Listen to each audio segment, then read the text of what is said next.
ഓം ശാന്തി 19/11/2025 പ്രഭാതമുരളി മധുബൻ. മധുരമായ കുട്ടികളെ, നിങ്ങൾക്ക് സദാ ഓർമ്മയുടെ തൂക്കുകയറിൽ തൂങ്ങിക്കിടക്കണം. ഓർമ്മയിലൂടെ മാത്രമേ ആത്മാവ് സത്യമായ സ്വർണമായി മാറുകയുള്ളൂ. ചോദ്യം: ഏത് ബലമാണ് ക്രിമിനൽ ദൃഷ്ടിയെ ഉടൻ പരിവർത്തനപ്പെടുത്തുന്നത്? ഉത്തരം: ആത്മാവിൽ ജ്ഞാനത്തിന്റെ മൂന്നാം നേത്രത്തിന്റെ ബലം വന്നു ചേരുമ്പോൾ ക്രിമിനൽ സ്വഭാവം, അതായത് വികാരി ദൃഷ്ടി ഇല്ലാതാകുന്നു.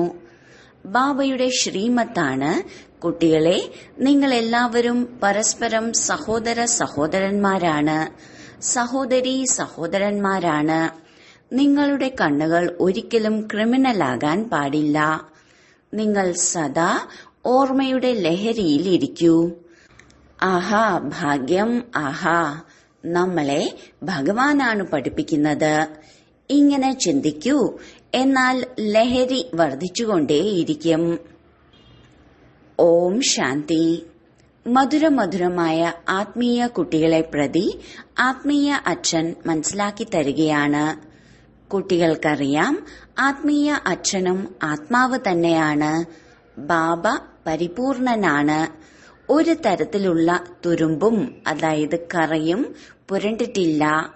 ശിവബാബ പറയുമോ എന്നിൽ തുരുമ്പുണ്ടെന്ന്? ഒരിക്കലുമില്ല. ഈ ദാതയിലാണെങ്കിൽ പൂർണമായും തുരുമ്പായിരുന്നു. ഈ ബ്രഹ്മാവിൽ ബാബ പ്രവേശിച്ചിരിക്കുകയാണ്. അപ്പോൾ സഹായവും ലഭിക്കുന്നു. 5 വികാരങ്ങൾ കാരണം ആത്മാവിൽ കറ പുരണ്ടതോടെ അപവിത്രമായി മാറിക്കഴിഞ്ഞു എന്നതാണ് മുഖ്യമായ കാര്യം. അതിനാൽ എത്രത്തോളം ബാബയെ ഓർമ്മിക്കുന്നുവോ കറ ഇളകിക്കൊണ്ടേയിരിക്കും. ഭക്തിമാർഗത്തിലെ കഥകളാണെങ്കിൽ ജന്മജന്മാന്തരങ്ങളായി കേട്ടുകൊണ്ടുവന്നു. ഈ കാര്യമേ വേറിട്ടതാണ്. നിങ്ങൾക്കിപ്പോൾ ജ്ഞാനസാഗരനിൽ നിന്നും ജ്ഞാനം ലഭിച്ചുകൊണ്ടിരിക്കുകയാണ്. നിങ്ങളുടെ ബുദ്ധിയിൽ ലക്ഷ്യമുണ്ട്. ബാക്കി ഒരു സത്സംഗം മുതലായവയിലും ലക്ഷ്യമില്ല. ഡ്രാമയുടെ പദ്ധതി അനുസരിച്ച് ഈശ്വരൻ സർവവ്യാപിയാണെന്ന് പറഞ്ഞ് ഗ്ലാനി ചെയ്തുകൊണ്ടേയിരിക്കുന്നു. ഇത് നാടകമാണെന്ന് പോലും മനുഷ്യർ മനസ്സിലാക്കുന്നില്ല. ഇതിൽ രചയിതാവും സംവിധായകനുമാകുന്ന ബാബ പോലും ഡ്രാമയ്ക്ക് വശപ്പെട്ടിരിക്കുകയാണ്. ഒരുപക്ഷെ സർവശക്തിവാൻ എന്നൊക്കെ മഹിമ പാടാറുണ്ട്. എന്നാൽ നിങ്ങൾക്കറിയാം, ബാബയും ഡ്രാമയുടെ പാളത്തിലൂടെയാണ് സഞ്ചരിക്കുന്നത്. ബാബ സ്വയം വന്ന് നിങ്ങൾക്ക് മനസ്സിലാക്കി തരുന്നു. പറയുകയാണ്, എന്റെ ആത്മാവിൽ അവിനാശിയായ പാർട്ട് അടങ്ങിയിട്ടുണ്ട്. അതിനനുസരിച്ചാണ് പഠിപ്പിക്കുന്നത്. എന്തെല്ലാമാണോ മനസ്സിലാക്കി തരുന്നത് അതെല്ലാം ഡ്രാമയിൽ അടങ്ങിയിട്ടുള്ളതാണ്. ഇപ്പോൾ നിങ്ങൾക്ക് ഈ പുരുഷോത്തമ സംഗമയുഗത്തിൽ പുരുഷോത്തമനായി മാറണം. ഭഗവാന്റെ വാക്കുകളല്ലേ? ബാബ പറയുകയാണ്, കുട്ടികളെ, നിങ്ങൾ കുട്ടികൾക്ക് പുരുഷാർത്ഥം ചെയ്ത് ഈ ലക്ഷ്മി നാരായണനായി മാറണം. നിങ്ങൾ വിശ്വത്തിന്റെ അധികാരിയായി മാറണം എന്ന് ഒരു മനുഷ്യനും പറയാൻ സാധിക്കില്ല. നിങ്ങൾക്കറിയാം, നമ്മൾ വന്നിരിക്കുന്നത് തന്നെ വിശ്വത്തിന്റെ അധികാരി നരനിൽ നിന്ന് നാരായണനായി മാറാനാണ്. ഭക്തി മാർഗത്തിലാണെങ്കിൽ ജന്മജന്മാന്തരങ്ങളായി കഥകൾ കേട്ട് വരുമായിരുന്നു. ഒരു വിവേകവും ഇല്ലായിരുന്നു. ഇപ്പോൾ മനസ്സിലാക്കുന്നുണ്ട്, വാസ്തവത്തിൽ ഈ ലക്ഷ്മി നാരായണന്റെ രാജ്യം സ്വർഗത്തിലായിരുന്നു. ഇപ്പോൾ ഇല്ല. ത്രിമൂർത്തികളെക്കുറിച്ചും മനസ്സിലാക്കി തന്നിട്ടുണ്ട്. ബ്രഹ്മാവിലൂടെ ആദി സനാതന ദേവീദേവതാ ധർമ്മത്തിന്റെ സ്ഥാപന ഉണ്ടാകുന്നു. സത്യുഗത്തിൽ ഈ ഒരു ധർമ്മമായിരുന്നു, മറ്റൊരു ധർമ്മവും ഉണ്ടായിരുന്നില്ല. ഇപ്പോൾ ആ ധർമ്മമില്ല, വീണ്ടും സ്ഥാപിച്ചുകൊണ്ടിരിക്കുകയാണ്. ബാബ പറയുന്നു, ഞാൻ കൽപ്പകൽപ്പത്തിലെ സംഗമയുഗത്തിൽ വന്ന് നിങ്ങൾ കുട്ടികളെ പഠിപ്പിക്കുന്നു. ഇത് പാഠശാലയല്ലേ? ഇവിടെ കുട്ടികൾക്ക് സ്വഭാവവും നല്ലതാക്കണം. 5 വികാരങ്ങളെയും ഇല്ലാതാക്കണം. നിങ്ങൾ തന്നെയാണ് ദേവതകളുടെ മുന്നിൽ ചെന്ന് പാടിയിരുന്നത്, അങ്ങ് സർവഗുണ സമ്പന്നരാണ്, ഞങ്ങൾ നീചരും പാപികളുമാണെന്ന്. ഭാരതവാസികൾ തന്നെയായിരുന്നു ദേവതകൾ. സത്യുഗത്തിൽ ഈ ലക്ഷ്മി നാരായണന്മാർ പൂജ്യരായിരുന്നു. പിന്നീട് കലിയുഗത്തിൽ പൂജാരിയായി മാറി. ഇപ്പോൾ വീണ്ടും പൂജ്യരായി മാറുകയാണ്. പൂജ്യരും സതോപ്രധാനരുമായ ആത്മാക്കളായിരുന്നു. അവരുടെ ശരീരവും സതോപ്രധാനമായിരുന്നു. ഏതുപോലെയാണോ ആത്മാവ്, അതുപോലെയാണ് ആഭരണം, അതായത് ശരീരം. സ്വർണത്തിൽ കലർപ്പ് ചേർക്കാറുണ്ട്. അപ്പോൾ അതിന്റെ മൂല്യം എത്രയാണ് കുറഞ്ഞു പോകുന്നത്? നിങ്ങളുടെയും മൂല്യം വളരെ ഉയർന്നതായിരുന്നു. ഇപ്പോൾ മൂല്യം എത്ര കുറഞ്ഞു പോയിരിക്കുന്നു? നിങ്ങൾ പൂജ്യരായിരുന്നു, ഇപ്പോൾ പൂജാരിയായി മാറി.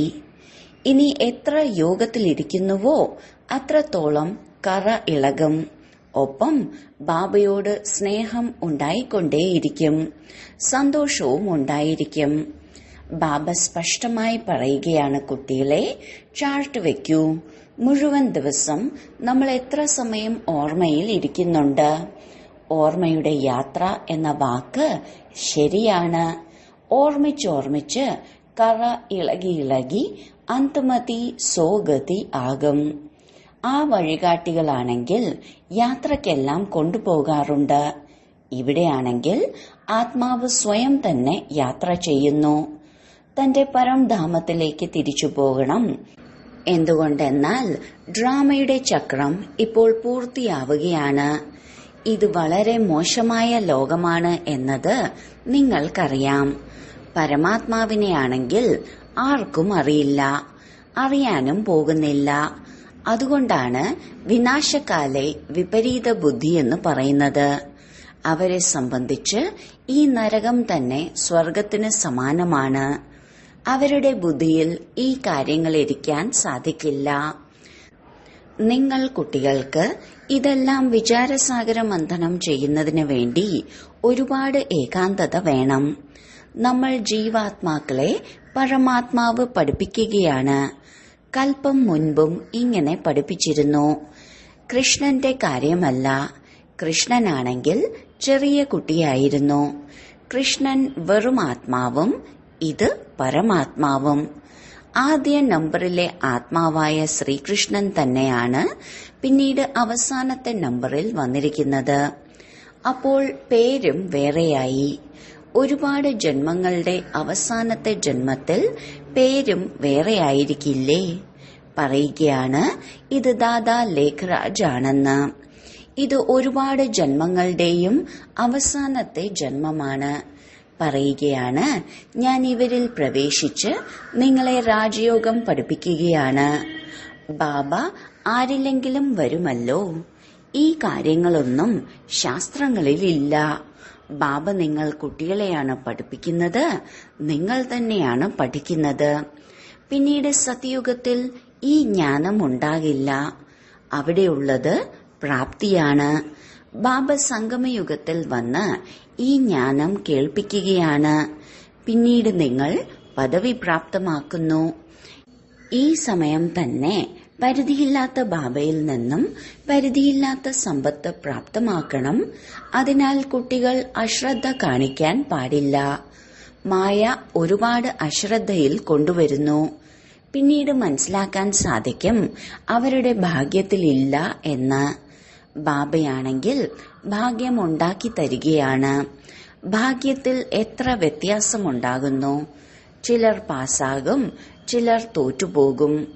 ഇരട്ട കിരീടധാരികളായി മാറണമെങ്കിൽ പുരുഷാർത്ഥം ചെയ്യേണ്ടി വരും. ബാബ പറയുന്നു, ഗൃഹസ്ഥ വ്യവഹാരത്തിൽ ജീവിച്ചോളൂ. ലൗകിക അച്ഛന്റെ ബാധ്യതകളും കുട്ടികൾ നിറവേറ്റണം. നിയമവും അനുസരിച്ചു നടക്കണം. ഇവിടെയാണെങ്കിൽ എല്ലാം നിയമമില്ലാതെയാണ് പോകുന്നത്. നിങ്ങൾക്കറിയാം, നമ്മൾ തന്നെയാണ് ഇത്രയും ഉയർന്നവരും പവിത്രവുമായിരുന്നത്. പിന്നീട് താഴേക്ക് വീണു. ഇപ്പോൾ വീണ്ടും പവിത്രമായി മാറണം. പ്രജാപിത ബ്രഹ്മാവിന്റെ കുട്ടികൾ എല്ലാവരും ബ്രഹ്മകുമാരന്മാരും ബ്രഹ്മകുമാരിമാരുമാണെങ്കിൽ ക്രിമിനൽ ദൃഷ്ടി ഉണ്ടാകാൻ സാധിക്കില്ല. എന്തുകൊണ്ടെന്നാൽ നിങ്ങൾ സഹോദരീ സഹോദരന്മാരായി മാറിയില്ലേ. ഇത് ബാബ യുക്തി പറഞ്ഞു തരികയാണ്. നിങ്ങൾ എല്ലാവരും ബാബ ബാബ എന്ന് പറഞ്ഞുകൊണ്ടിരിക്കുന്നു. അപ്പോൾ സഹോദരീ സഹോദരന്മാരായി മാറി. ഭഗവാനെ എല്ലാവരും അച്ഛ എന്നാണല്ലോ വിളിക്കുന്നത്. ആത്മാക്കളാണ് പറയുന്നത് നമ്മൾ ശിവബാബയുടെ കുട്ടികളാണ്. പിന്നീട് ശരീരത്തിൽ സഹോദരീ സഹോദരന്മാരായി മാറിക്കഴിഞ്ഞു. പിന്നീട് എന്തിനാണ് നമ്മളുടെ ദൃഷ്ടി ക്രിമിനലായി മാറുന്നത്? നിങ്ങൾക്ക് വലിയ വലിയ സഭകളിൽ ഇത് മനസ്സിലാക്കി കൊടുക്കാൻ സാധിക്കും. നിങ്ങളെല്ലാവരും സഹോദര സഹോദരന്മാരാണ്. പിന്നീട് പ്രജാപിത ബ്രഹ്മാവിലൂടെ രചനകളെ രചിച്ചു. അപ്പോൾ സഹോദരീ സഹോദരന്മാരായി മാറി. വേറെ ഒരു ബന്ധവും ഇല്ല. നമ്മളെല്ലാവരും ഒരു ബാബയുടെ കുട്ടികളാണ്. ഒരു ബാബയുടെ കുട്ടികൾക്ക് വികാരത്തിലേക്ക് എങ്ങനെ പോകാൻ സാധിക്കും? സഹോദര സഹോദരനാണ്, എന്നാൽ സഹോദരീ സഹോദരനും കൂടിയാണ്. ബാബ മനസ്സിലാക്കി തന്നിട്ടുണ്ട്, ഈ കണ്ണുകൾ ഒരുപാട് ചതിക്കുന്നതാണ്. കണ്ണുകൾക്ക് തന്നെയാണ് നല്ലൊരു വസ്തു കാണുമ്പോൾ ആഗ്രഹമുണ്ടാകുന്നത്. അഥവാ കണ്ണുകൾ കാണുന്നില്ലെങ്കിൽ ആഗ്രഹങ്ങളും ഉണ്ടാകില്ല. ഈ ക്രിമിനൽ കണ്ണുകളെ പരിവർത്തനപ്പെടുത്തണം. സഹോദരീ സഹോദരന്മാർക്ക് വികാരത്തിൽ പോകാൻ സാധിക്കില്ല. ആ ദൃഷ്ടി തന്നെ ഇല്ലാതാക്കണം. ജ്ഞാനത്തിന്റെ മൂന്നാമത്തെ നേത്രത്തിന്റെ ബലം വേണം. പകുതി കൽപ്പം ഈ കണ്ണുകൾ കൊണ്ടാണ് കർമ്മം ചെയ്തത്. ഇപ്പോൾ ബാബ പറയുന്നു, ഈ കറയെല്ലാം ഇളകുന്നത് എങ്ങനെയാണ്? നമ്മൾ ആത്മാക്കൾ പവിത്രമായിരുന്നു. അതിൽ കറ പുരണ്ടിരിക്കുകയാണ്. എത്രത്തോളം ബാബയെ ഓർമ്മിക്കുന്നുണ്ടോ അത്രത്തോളം ബാബയോട് സ്നേഹം ഉണ്ടാകും. പഠിപ്പിലൂടെയല്ല, ഓർമ്മയിലൂടെയാണ് സ്നേഹമുണ്ടാകുന്നത്. പ്രാചീന യോഗം ഭാരതത്തിന്റെ തന്നെയാണ്. ഏതിലൂടെയാണോ ആത്മാവ് പവിത്രമായി മാറി തന്റെ ധാമത്തിലേക്ക് പോകുന്നത്. എല്ലാ സഹോദരന്മാർക്കും ബാബയുടെ പരിചയം നൽകണം. സർവവ്യാപിയുടെ ജ്ഞാനത്താൽ വളരെ ശക്തമായി വീഴ്ച പറ്റിയിരിക്കുകയാണ്. ഇപ്പോൾ ബാബ പറയുന്നു, ഡ്രാമയനുസരിച്ച് നിങ്ങളുടെ പാർട്ടാണ്. തീർച്ചയായും രാജധാനി സ്ഥാപിക്കപ്പെടണം. എത്രത്തോളം കൽപ്പം മുൻപ് പുരുഷാർത്ഥം ചെയ്തിട്ടുണ്ടോ അത്ര തന്നെ അവർ തീർച്ചയായും ചെയ്യും. നിങ്ങൾ സാക്ഷിയായി കണ്ടുകൊണ്ടേയിരിക്കും. ഈ പ്രദർശനികൾ മുതലായവ ഒരുപാട് കണ്ടുകൊണ്ടിരിക്കും. നിങ്ങളുടേത് ഈശ്വരീയ മിഷനാണ്, അതായത് ദൗത്യമാണ്. ഇതാണ് നിരാകാരനായ ഈശ്വരന്റെ മിഷൻ. അത് ക്രിസ്ത്യൻ മിഷൻ, ഭൗതികളുടെ മിഷൻ. ഇതാണ് നിരാകാരനായ ഈശ്വരന്റെ മിഷൻ. നിരാകാരനാണെങ്കിൽ തീർച്ചയായും ഒരു ശരീരത്തിലല്ലേ വരികയുള്ളൂ. നിങ്ങളും നിരാകാരനായ ആത്മാക്കൾ എന്റെ കൂടെ വസിക്കുന്നവരായിരിക്കുമല്ലോ. ഈ ഡ്രാമ എങ്ങനെയുള്ളതാണ്? ഇതാരുടെയും ബുദ്ധിയിൽ ഇല്ല. രാവണ രാജ്യത്തിൽ എല്ലാവരുടെയും ബുദ്ധി വിപരീതമായിരിക്കുകയാണ്. ഇപ്പോൾ ബാബയോട് പ്രീതി വെക്കണം. നിങ്ങളുടെ പ്രതിജ്ഞയാണ്, എനിക്കാണെങ്കിൽ ഒന്നല്ലാതെ മറ്റൊന്നില്ല. നഷ്ടമോഹയായി മാറണം. വളരെയധികം പരിശ്രമമുണ്ട്. ഇത് തൂക്കുകയറിൽ തൂങ്ങുന്നതിന് തുല്യമാണ്. ബാബയെ ഓർമ്മിക്കുക എന്നാൽ തൂക്കുകയറിൽ തൂങ്ങുക. ശരീരം മറന്ന് ആത്മാവിനാണ് ബാബയുടെ ഓർമ്മയിൽ ഇരിക്കേണ്ടത്. ബാബയുടെ ഓർമ്മ വളരെ അത്യാവശ്യമാണ്. ഇല്ലെങ്കിൽ കറ എങ്ങനെ ഇല്ലാതാകും? കുട്ടികളുടെ ഉള്ളിൽ സന്തോഷമുണ്ടാകണം. ശിവബാബ നമ്മളെ പഠിപ്പിക്കുകയാണ്. ആരെങ്കിലും കേൾക്കുകയാണെങ്കിൽ പറയും, ഇവരിതെന്താണ് പറയുന്നതെന്ന്. എന്തുകൊണ്ടെന്നാൽ അവർ കൃഷ്ണനെയാണ് ഭഗവാൻ എന്ന് മനസ്സിലാക്കുന്നത്. നിങ്ങൾ കുട്ടികൾക്കാണെങ്കിൽ ഇപ്പോൾ വളരെ സന്തോഷമുണ്ടാകുന്നുണ്ട്. നമ്മളിപ്പോൾ കൃഷ്ണന്റെ രാജധാനിയിൽ പോവുകയാണ്. നമ്മൾക്കും രാജകുമാരനും രാജകുമാരിയുമായി മാറാൻ സാധിക്കും. കൃഷ്ണനാണ് ആദ്യത്തെ രാജകുമാരൻ. പുതിയ കെട്ടിടത്തിൽ, അതായത് സ്വർഗത്തിൽ വസിക്കുന്നു. പിന്നീട് ജന്മമെടുക്കുന്ന കുട്ടികളെല്ലാം വൈകിട്ടല്ലേ വന്നത്. സ്വർഗത്തിൽ തന്നെയാണ് ജന്മമുണ്ടായിരിക്കുക. നിങ്ങൾക്കും സ്വർഗത്തിൽ രാജകുമാരനായി മാറാൻ സാധിക്കും. എല്ലാവരൊന്നും ആദ്യ നമ്പറിൽ വരില്ല. Number vice ആയല്ലേ മാലയുണ്ടാകുകയുള്ളൂ. ബാബ പറയുന്നു, കുട്ടികളെ ഒരുപാട് പുരുഷാർത്ഥം ചെയ്യൂ. ഇവിടെ നിങ്ങൾ വന്നിരിക്കുന്നത് നരനിൽ നിന്നും നാരായണനായി മാറുന്നതിന് വേണ്ടിയാണ്. കഥയും സത്യനാരായണന്റേതാണ്. സത്യമായ ലക്ഷ്മിയുടെ കഥ ഒരിക്കലും കേട്ടിട്ടുണ്ടാകില്ല. എല്ലാവർക്കും സ്നേഹവും കൃഷ്ണനോടാണ്. കൃഷ്ണനെ തന്നെയാണ് ഊഞ്ഞാലിൽ ആട്ടുന്നത്. രാധയെ എന്തുകൊണ്ടില്ല? ഡ്രാമയുടെ പദ്ധതി അനുസരിച്ച് കൃഷ്ണന്റെ പേരാണ് പറയുന്നത്. നിങ്ങളുടെ കൂട്ട് രാധയാണ്, എന്നാലും സ്നേഹം കൃഷ്ണനോടാണ്. അവരുടെ ഡ്രാമയിലെ പാർട്ടും അങ്ങനെയാണ്. കുട്ടികൾ എപ്പോഴും സ്നേഹികളായിരിക്കും. ബാബ കുട്ടികളെ കണ്ട് എത്രയാണ് സന്തോഷിക്കുന്നത്. ആൺകുട്ടി ഉണ്ടാകുമ്പോൾ സന്തോഷമുണ്ടാകും. പെൺകുട്ടി ഉണ്ടാകുകയാണെങ്കിൽ കോട്ടുവ ഇട്ടുകൊണ്ടിരിക്കും. ചിലരാണെങ്കിൽ വധിക്കുകയും ചെയ്യുന്നു. രാവണന്റെ രാജ്യത്തിൽ സ്വഭാവങ്ങൾക്ക് എത്ര വ്യത്യാസമാണ്. പാടുന്നുമുണ്ട്, അങ്ങ് സർവഗുണ സമ്പന്നനാണ്, ഞങ്ങൾ നിർഗുണരാണ്. ഇപ്പോൾ ബാബ പറയുകയാണ്, ഇങ്ങനെ വീണ്ടും ഗുണവാനായി മാറൂ. ഇപ്പോൾ മനസ്സിലാക്കുന്നുണ്ട്, നമ്മൾ ഒരുപാട് തവണ ഈ വിശ്വത്തിലെ അധികാരിയായി മാറിയിട്ടുണ്ട്. ഇപ്പോൾ വീണ്ടും ആയി മാറണം. കുട്ടികൾക്ക് വളരെയധികം സന്തോഷമുണ്ടാകണം. ഓഹോ, ശിവബാബ നമ്മളെ പഠിപ്പിക്കുകയാണ്. ഇതുതന്നെ ഇരുന്ന് ചിന്തിക്കൂ. ഭഗവാൻ നമ്മളെ പഠിപ്പിക്കുന്നു. ആഹാ ഭാഗ്യം, ആഹാ. ഇങ്ങനെ ചിന്തിച്ച് ലഹരിയുള്ളവരായി മാറണം.